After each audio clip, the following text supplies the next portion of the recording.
Alrighty, to celebrate the launch of this podcast, we're running an iTunes and Stitcher contest leading up to the first 10 episodes of our show. One lucky winner is going to get an invite to become a founding member of our Founders Connect Inner Circle Mastermind group, which is normally worth $840 USD per year to join. We're also going to give one lucky winner a 30-minute marketing blast-off consulting call with myself or a 30-minute ideal relationship coaching call with Cindy.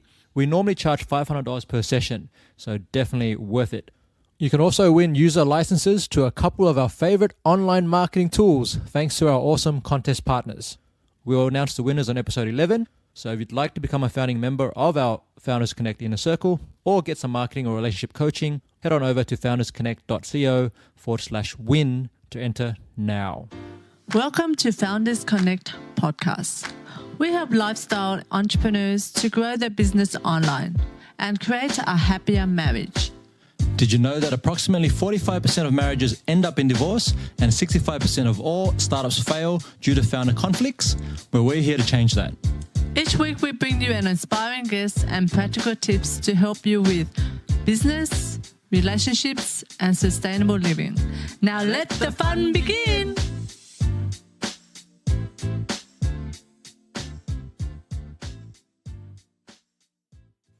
All right. Hey, guys. Welcome to Founders Connect.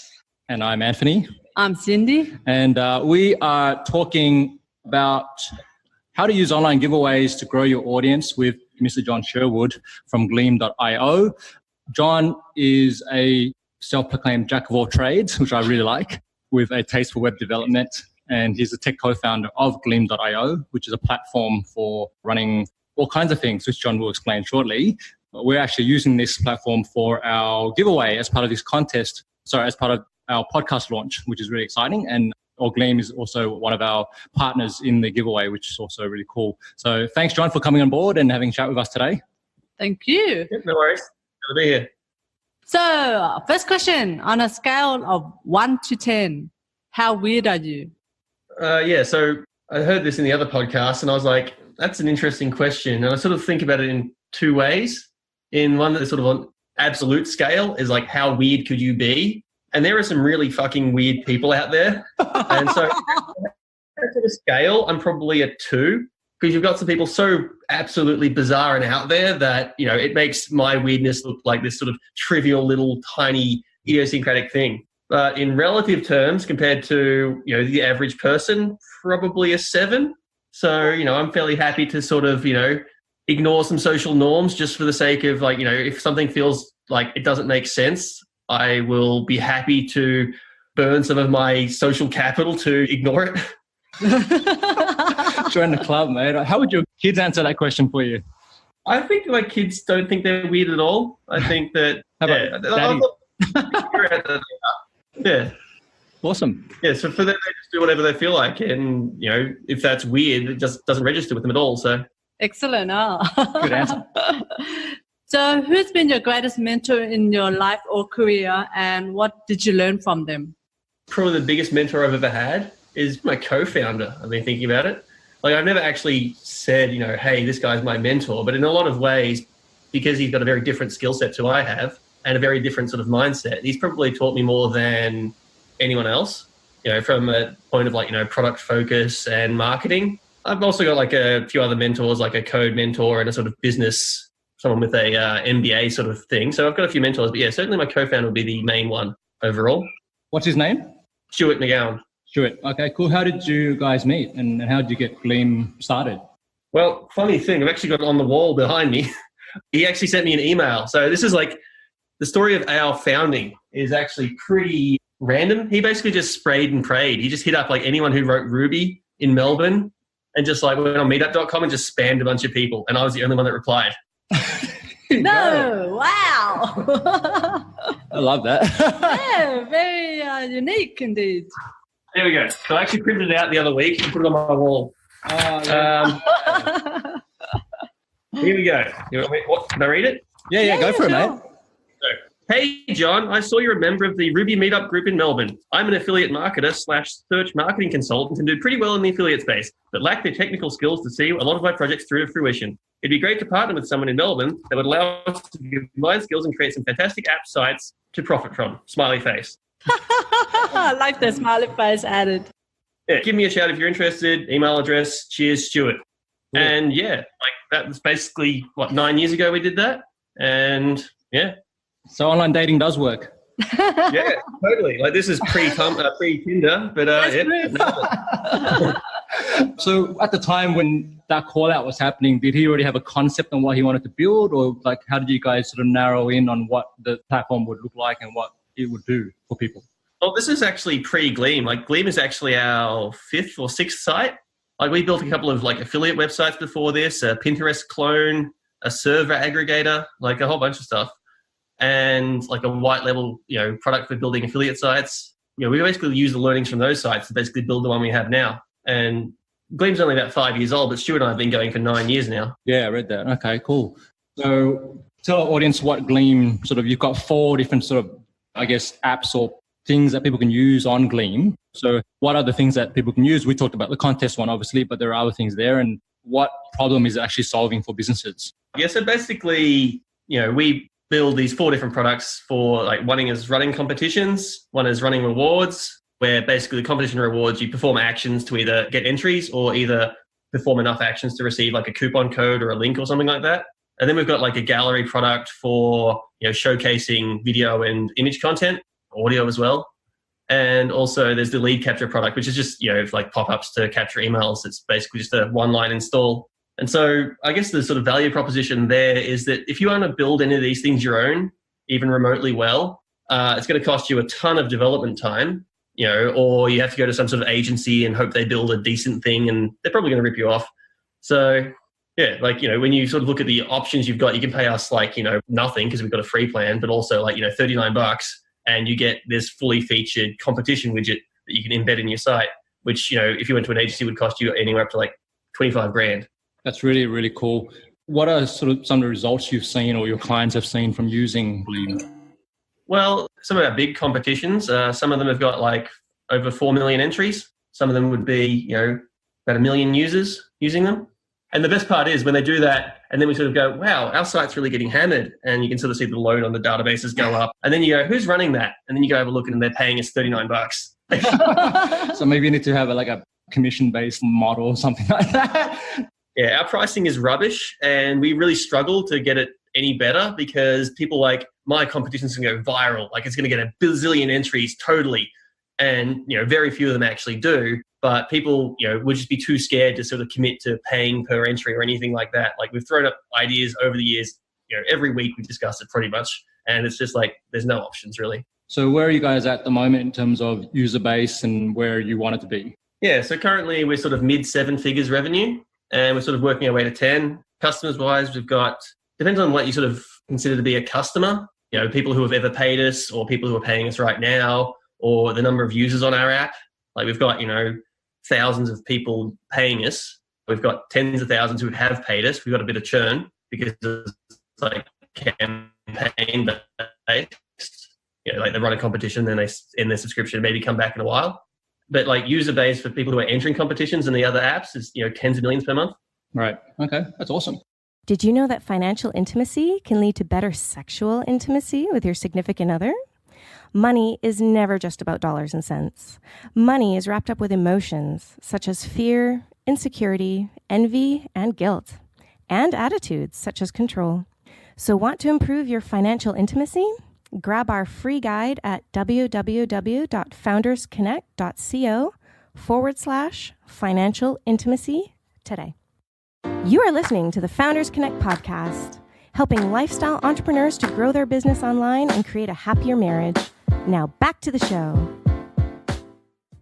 And so being in it for a while now, what are sort of the common myths, I guess, or mistakes you see businesses making with trying to run contests? Because everyone tries to do it, but I don't think a lot of people do it well. So for the ones that you've seen do it well, what would you say are a couple of things that they're implementing that really works sort of consistently? Well, there's 2 parts to it. There's like, what am I seeing people do wrong with competitions in general? And that would be like, people running Facebook competitions like, hey, tag 3 friends below and like and share.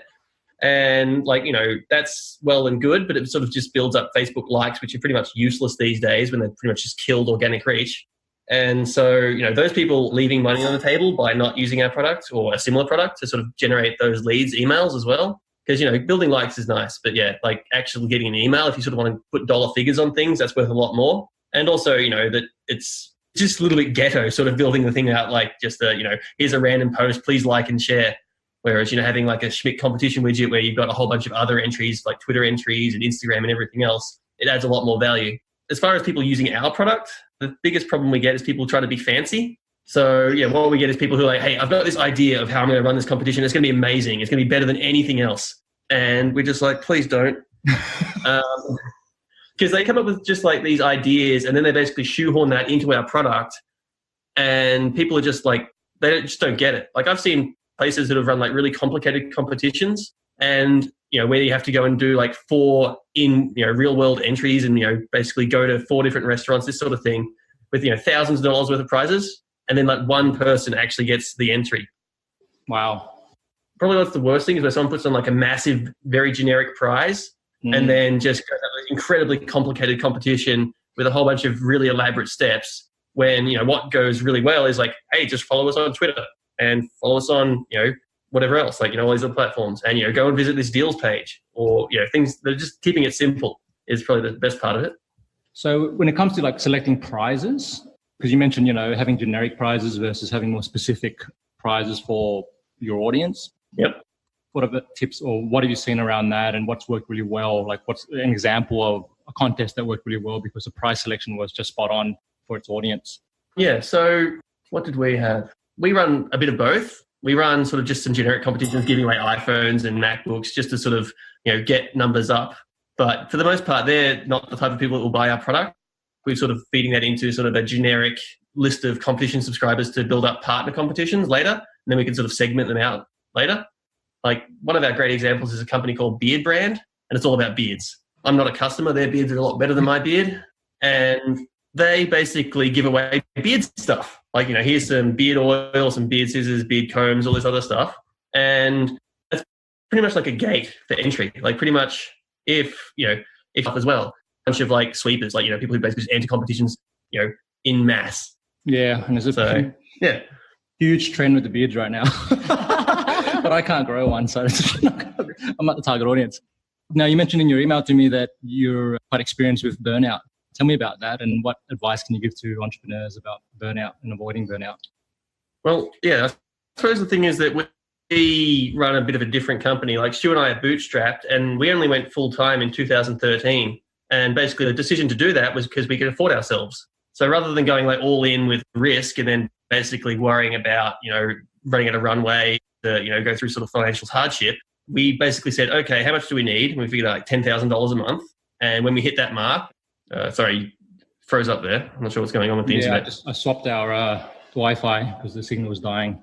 But what our last quote was you guys had worked out that you needed about 10 grand a month to make it happen. So what happened from there?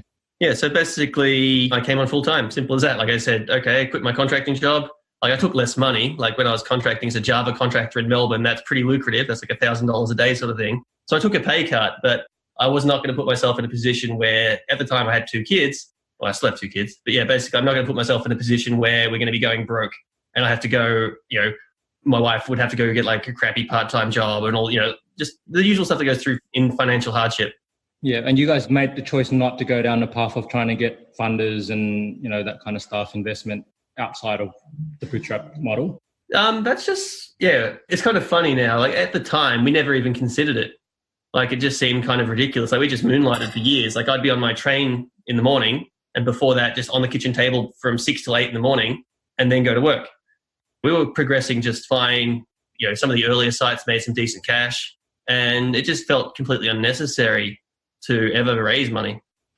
Take us back to the early days when you were getting Gleam off the ground. How did you sort of get your boost in acquisition? Like what worked really well for you guys as a strategy? Was it actually running your own contests or were you doing something else? So basically what Stu did was he saw people whinging about running competitions or running them badly. And he would basically whip up an example competition and say, hey, you could run one just like this and we'll help you do it. And he basically just hit up a whole bunch of people with, taking the time to sort of look at what they do and build an example that's better than what they're using currently. And yeah, that worked really well to sort of get things off the ground. Then what helped us more than anything was in our footer, it says powered by Gleam, and that's clickable. Because, that's the reason we had our free plan. So users would basically run competitions with this little ad in the bottom for us. And then they'd get, paid customers coming in from that. So that would probably be our best acquisition funnel. But, bit of a chicken and egg problem where we needed people to run it to get that out there. So, in the very early days, Stu was basically, sending those emails, sending those tweets, DMs himself. Yeah, I love that because it just speaks to the non-scalable things you need to do to get it to the point where you can scale. And I think a lot of startups now try and avoid the one-on-one engagement if they can. They're trying to get this big burst at the beginning. But time and time again, at least when I'm interviewing people, I see people saying, you actually have to make those calls or send those emails. Like, that's how it works. Yeah. Well, it's also, even partnerships haven't done that well for us. We've had a few partnerships that's got over a few thousand users, but for the most part, the partnerships haven't been a huge win for us. And as you say, a lot of people will just go, I know what we'll do. We'll build a great product. Then we'll just throw $100,000 in Google ads. And, the problem you've got there is that it's very expensive and there's also no social proof. It's just an ad for a product. So, it's very hard. Even now we struggle to get decent ROI on Facebook and Google ads just because, it's such a competitive market. Yep. That's not getting easier either. Cool. All right. Well, Cindy's got some questions for you. Yes, I do. So what was the moment when you knew your partner was the one for you? My wife? Yeah. Switching gears. You're talking about your wife, yes. Yeah, I don't know. It was just seemed like a sensible thing. I didn't really put that much thought into it. Oh, where did you meet then? At uni. We went to university together. So we've been married for 11 years, together for 15 or so. So long time. So yeah, I don't know that it was ever hey, this is the one. It was just this seems like a sensible sort of matching. I don't know. Such a typical guy. So when did you actually propose then? When did you get to the point where she nagging you to propose, or how did that work out? No, we just sort of figured out that eventually we'd have kids and it would probably have less stigma to have kids married, I guess. I think marriage as an institution isn't that amazing. It's just a bunch of legal stuff around a relationship, which just seems kind of annoying. I'm pretty anti-bureaucracy. There's a reason our company has no meetings because I don't want anything with any kind of bureaucracy. Well, that's interesting because I didn't know about that. Do you mind if we just talk about the no meeting thing? So what does that look like and why did you decide to do that? How do you get things started if you don't have any meetings? Well, what do we do day to day? We basically just create issues in GitHub and assign them to people or have conversations. So just via IM. Oh, okay. So interesting, huh? So we've got 17 people now and then basically nobody talks to anyone. It's all just IM and GitHub. You are listening to the Founders Connect podcast, helping lifestyle entrepreneurs to grow their business online and create a happier marriage. Now back to the show. That's amazing. Yeah. And where are they, all Aussie or are they sort of around the world? I built a map for this purpose. Let me just bring it and you can read it out. They are as far flung as Portugal and Vancouver, and we don't have an office anywhere. There's the team map if you want to have a look. Yeah. So we've got Vancouver, Los Angeles, Portugal, Serbia, Bulgaria, Ukraine, Russia, Phuket, Thailand, Malaysia, and then one person in Perth and a few people in Melbourne. Wow, that's pretty epic. Oh, yeah. I like how you've done that. And I saw on LinkedIn you guys are hiring at the moment. Oh, yeah. So we're hiring a sort of mid-senior Rails JavaScript developer. Get us someone that's pretty good at CSS as well would be nice. Okay. So maybe if we, we're reasonably flexible with, we've got a backlog of 100 odd things, so we can find room for people. Yep. So if anyone's listening to this who's interested in that, definitely hit up Gleam team. Okay. Back to your question, Cindy. So what's the biggest challenge you face while running your own business and maintaining a healthy and happy relationship with your wife? What? So this is a challenge regarding... The biggest challenge. Biggest challenge? Work-life separation, I guess, because we all work from home and my studies, 2 meters that way across is the bedroom. And particularly when I started working from home, my relationship with the kids has changed a bit. When I sort of go home, I would just, back when I'd sort of come home from work at about 7 o'clock at night, I'd be like all on, like, yeah, it's fun time with the kids for a whole hour. And now it's just sort of like, dad's home. And I'm like, kids are here. So it's not, it's got a lot less special. And I feel like I have a lot less energy just because they're around all the time. So I feel like I can always, I'll just spend some time with them later or whatever. But, the other time's basically unlimited with them. It feels like I spend less quality time with them, which is kind of strange, counterintuitive. Yeah, totally understand. So do you have any ideas on what you can do to change that, or assuming you want to change it? Yeah, well, I've actually started using an app called Streaks. It's good. It basically just tracks how many times a week you do stuff, pretty much. And yeah, I've sort of scheduled several hours per week of time to deliberately, sort of shut off from the company, stay away from the phone, and actually spend time with the kids, which I've only started a week ago to sort of fix that. I've tried various other things before this, but they didn't seem to work. So this new one I think is working all right. That's interesting. I'd have to follow up with you in a few weeks to see how you go with that, because we have that issue. Is like same thing. How do we switch off? Because we're always always we are working together, business. and it's always business mode versus romantic mode. Like, how do you do that and be present, right? And we don't have kids yet, so that's definitely coming to you for advice there. Okay, next one. So I like this question. What's the best tip for building sexual intimacy with your partner? So I didn't read these questions on the list yet, so this is coming out to me. I would say get marriage counselling. That is a good one. Because they're experts. They'll basically tell you exactly what you're doing wrong, because everyone's going to have different situations and problems. And yeah, going to a marriage counsellor, they basically say, cool, I've seen this 700 times already, and here is the solution. So yeah, that's my top tip. Get marriage counselling. It's worth it. And it's a lot cheaper than divorce. Cool. I was going to say, you got a couple of kids, so something's working right for you guys. I guess so. Okay. Just a question around, so one of the things we talk about with particularly couples, and you mentioned finances earlier, did you and your wife have sort of similar views on money when you came into your relationship, or how do you both approach money as a couple?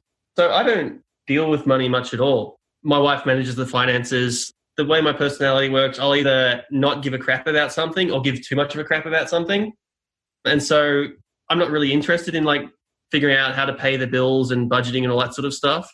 So I just let her do that, and she's happy with it because she's a lot more frugal than me. Like, if she said, you can control the finances, you can do whatever, I'd be like, cool, I'm going to go buy random crap until we run out of money. This one, yeah. Like 10,000 bucks. Totally. I'm with you, man. I'm with you. Hey, look, I just bought 2 go-karts because it seemed like a good idea, and I've got a penny farthing now, just garbage. And, so we sort of had this pocket money system going for a long time. And so what would happen is I would invariably spend my pocket money for the month in the first 2 weeks. Every time. 2 weeks would be good. It might be the day I get the pocket money, cool, I'm like a bender and basically just spend all this money on grog and food. Yeah. And then We're hanging out when I get to Melbourne. Whereas on the other hand, she would be like, I haven't spent my pocket money for 3 months. I'm thinking I'm going to buy this thing. So it's amazing how I do that, mate. I don't know how to do it. So one question. What's one book or resources that you really mentioned that has been a significant impact in your business? Resources? Yes. A book or a resource book, yeah. that really helped you with the business? My company would have almost certainly failed if I'd never read Dale Carnegie's How to Win Friends and Influence People. Because when Stu and I fight, and it's very much like a married couple fighting, the way that I used to deal with that kind of conflict basically just escalated. And he's never read the book either. He's never read the book. So we basically would have just escalated, tensions until we basically folded and just gave up on each other. But after reading that book, the sort of dealing with conflict and negotiating, I've sort of been able to sort of reflect on how I was interacting with people and sort of said, okay, this is not effective, and just how to deal with people. And that's really cool. I'd important. imagine that'd be helpful in your relationship at home as well. Yes, absolutely. That's my sort of number one book for people that, if I read that book in my late teens, early 20s, my life trajectory would have been vastly different. I'm just sort of thinking oh, what was I doing? Obviously that was never going to be effective or useful. That was just going to piss people off. Basically just telling people they're wrong. People love that, don't they? Oh, no. So how many times have I done that? Love it, mate. Okay, final question for you. After it's all said and done, what do you want to be remembered for? Yeah, this is such a, like, even though, we're running a, multi-million-dollar business with a fairly large team and, a lot of ways sort of hit what people are aiming for, I've got like sort of grander ambitions, after this. I'm not sure how long that'll be. Like, we're not planning to sell or anything like that. But, I would like to see, some sort of social good come out of this. Like, two things that I'd like to do is get into agriculture for the world and also anti-corruption stuff, like getting into politics and basically fighting corruption there. Those are sort of my like two longer term goals. But, this stuff that I'm doing now is basically means to those ends. And also, it sort of pays the bills. Yeah, absolutely. That's really interesting about anti-corruption stuff, because I know around voting in politics, right? How can we have a secure system for voting that's online and not have to drag everyone into voting booths, which is a question I've heard before, and I would at some point love to hear your thoughts on that, because maybe you guys could develop something around that. Who knows? Yeah, the problems would be at a much higher level, where basically what we have now is not a representative system at all. It's basically just a bunch of self-serving bureaucrats. I don't like Australia's new president. Sorry, Prime Minister. We'll get another one next week. It'll be fine. Next week. Oh, good. All right, mate. So really appreciate the time for coming in. So everyone listening to this, gleam.io, head over there. You can get on a free trial. Definitely we're using it. It's been just amazing for our contest. We will be doing an episode. Maybe we'll bring John back on there just to break down on the system and how it works and how we use it. We're planning to do a detailed write-up on it, which we'll share with you as well, John. But again, any last thoughts, Cindy? Thank you so much for your time and honesty. I love it. And we'll have to see, hang out when we get to Melbourne. But right now, awesome. Okay. See you at the hub. Cheers. Alrighty, so that was our interview with John Sherwood from Gleam.io, and a talented developer and co-founder of a successful business, and also a husband and daddy of two lovely kids. So what was your takeaway from or insight from that interview, Cindy? For me, it was that the difference between quality time and just general time, because he said that when he was working, he came home, it was more better quality time. But when he was working from home, the kids are there, everybody's there, and he's there. And so the time is not as quality as he wanted. And yeah, so that was a great thing to point out, I guess. Yeah, I agree with that. So it's important to separate when is work time, when is family time, when is date time, whatever it may be. Because when you are sort of at home like John is, and you're working from home and you don't have because he was filming in looks like his kid's study or something, or his study, but it can easily get confused if kids are running in and out all the time. And even like what he said, his kids feel like they're not getting dad. It's the quality. Yeah. It's the quality. It's not about the time then. It's the quality of, I'm getting dad as his full attention instead of I'm working and the kids are just there kind of thing. So I think that's a good argument then for actually having allocated space, like environment where you can actually go and work, like a co-working space or a cafe or another room in your house if that's what you want to do. But yeah, it definitely is. For me, I think that one, you can schedule time. Like, this is a daddy's schedule, and, this is the time for play, for us playing. Dad have to work the rest of the hours. And or you can, as you said, to allocate our total space to separate the home with your business. We've seen that with our relationship where I will go and ride my bike. So when I go out and I actually have time where it's me doing my thing, or if I'm like yesterday, we're here in our cafe, you were meeting someone and having a conversation with them, and I was just head down doing my work. Mm-hmm. Then afterwards we came back and reconnected, and then it was much more greater feeling. Yeah. I could sense that. Yeah. Yeah, it's the quality. Yeah, this is like how they said that distance makes you what? The heart grow fonder. Yeah, that's the one. Sorry. Okay, cool. Yes. Awesome.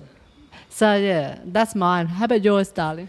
What I really liked about that was certainly the advice around what to do with contests and making sure that it's simple. We've learned this through our contest that we're running. So if you make the steps too hard for people to enter, then they don't want to do it. You have to, and even explain and show them how to do things like leave a review on iTunes. A lot of people don't know how to do it, and if it gets too complex, they won't do it. And the other one, which was of a surprise for me, was their no meeting policy, which means everything's assigned to GitHub, which is kind of like their task management tool. Like we use ClickUp, and you just assign it to the person and say, okay, well, that's what you need to do. And then you might have sort of private chat with each team member in the team, but there's no weekly, let's sit down and everyone talk about stuff. Like, that's interesting. I don't know if I agree with it 100%. I actually like the way we do our weekly meeting, but that weekly meeting is focused not on all the tasks. It's focused on what are the key priorities each week. It also, for meeting, it gives you a general idea of where the company is going, and you'd be more part of the company other than just task orientated. It seems like that system sounds like a task orientated, but everybody works differently, so that's probably works for them. So, well, they're a multi-million-dollar company, so it's working. Exactly. So it works for them. There you go. So, are you struggling with getting your blog post seen in an increasingly crowded online space? Well, make sure you join us in our next episode where we talk about how to get traffic to your blog with special guest Benjamin Dell from Missing Letter. And remember to live passionately, purposefully, and confidently. Till next time.